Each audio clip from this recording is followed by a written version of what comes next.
میرے لورز بھی ہیں، میرے ہیٹرز بھی ہیں. یہ عزت اللہ کی طرف سے ہے. کسی کی ذلت ہے تو وہ اللہ کی طرف سے ہے. ان کے لیے ضرورت ہے کہ نوک نوک کہ ہم نے جو کچھ بھگتنا تھا، جو کچھ بیڈ ٹائم جو بھی ہم نے دیکھنا تھا وہ دیکھ چکے ہیں. حسن ایوب خان کے تمام دیکھنے والوں کو السلام علیکم. ناظرین، ملٹیپل سٹوریز کے ساتھ آپ کی خدمت میں حاضر ہوں. علیمہ خانم نے میڈیا سے گفتگو کرتے ہوئے کہا کہ جو لوگ مذاکرات کی باتیں کر رہے ہیں وہ عمران خان کے ساتھی نہیں ہیں. انہوں نے کہا کہ عمران خان کا جو موقف ہے وہ بڑا واضح ہے. انہوں نے اسٹریٹ ایجیٹیشن کا کہہ دیا ہے.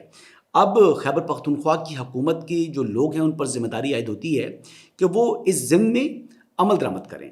وہ کیا کہہ رہی ہیں، آئیے سنتے ہیں. مجھے نہیں پتا آپ کن لوگوں کی بات کر رہے ہیں، وہ عمران خان کے ساتھی نہیں ہیں. پھر جو لوگ کہہ رہے ہیں کہ مذاکرات کیے جائیں وہ عمران خان کی پارٹی کے نہیں ہوں گے اور نہ ہی عمران خان کے ساتھ کے ہیں، کیونکہ عمران خان باری باری کہہ چکے ہیں. جب وہ کہہ رہے ہیں کہ اسٹریٹ موومنٹ شروع کر دو، کیوں کہہ رہے ہیں؟ ہمارے ساتھ سارے عمران خان کو 10 سال کی قید دے رہے ہیں، تو آپ کس سے بات کرنا چاہتے ہیں؟ عمران خان کہہ چکے ہیں، 12 عمران خان نے یہ پیغام بھیجا ہے. تو یہ پارٹی کے جو لوگ کہہ رہے ہیں نا، اب میری بھی سن لیں فیملی کو، یہ پھر عمران خان کے ساتھی نہیں ہے. اچھا، علیمہ خانم نے یہ بھی کہا کہ انہیں جو 2 روزہ جو قومی کانفرنس تھی، جو میں اس کو اہم خیالوں کا اکٹھ قرار دیتا ہوں، اس کے اعلامیہ سے بے خبری کا اظہار کیا. لیکن بات یہ ہے کہ اعلامیہ کے جو ہے اور جو لوگ بیٹھے تھے وہ کیوں کر کے گریزاں ہیں، یہ اسٹریٹ ایجیٹیشن کی طرف کیوں نہیں جا رہے. خیبر پختونخوا کی جو حکومت ہے وہ بھی یعنی سڑکوں کو گرم کرنے سے گریز کر رہی ہے. وجہ بڑی واضح ہے اور وجہ یہ ہے کہ ابھی یعنی 17 سال کی سزا ہوئی عمران احمد نیازی کو اور بشرا بیگم کو. آپ دیکھیں کہ کتنے لوگ نکلے باہر.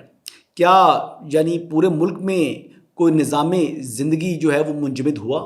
کیا لوگوں نے کوئی اسٹریٹ ایجیٹیشن شروع کی؟ کیا کوئی عوامی رد عمل دیکھنے کو ملا؟ جواب ہے نہیں.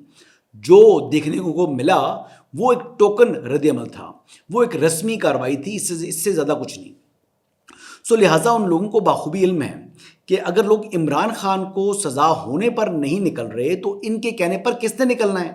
لیکن علیمہ خانم کیونکہ غیر سیاسی شخصیت ہیں، ویسے تو ان کو سیاست کا بڑا شوق ہے، وہ بڑی پارٹی کے اوپر انہوں نے اپنی گرفت مضبوط کی ہوئی ہے، لیکن مجھے نہیں لگتا کہ علیمہ خانم جو ہیں وہ اس ضمن میں جو پارٹی لیڈرشپ ہے اس کو قائل کر پائیں گی، یا اسٹریٹ ایجیٹیشن جو کہ یہ الائنس بنا ہوا ہے اس وقت وہ یہ والا راستہ اختیار کرے گا.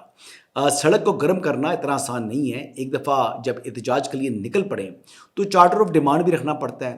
جب چارٹر آف ڈیمانڈ رکھ کے آپ نکلیں گے اور ڈیمانڈ اگر ایک بھی پوری نہ کرے حکومت تو پھر آپ کہاں کھڑے ہوں گے؟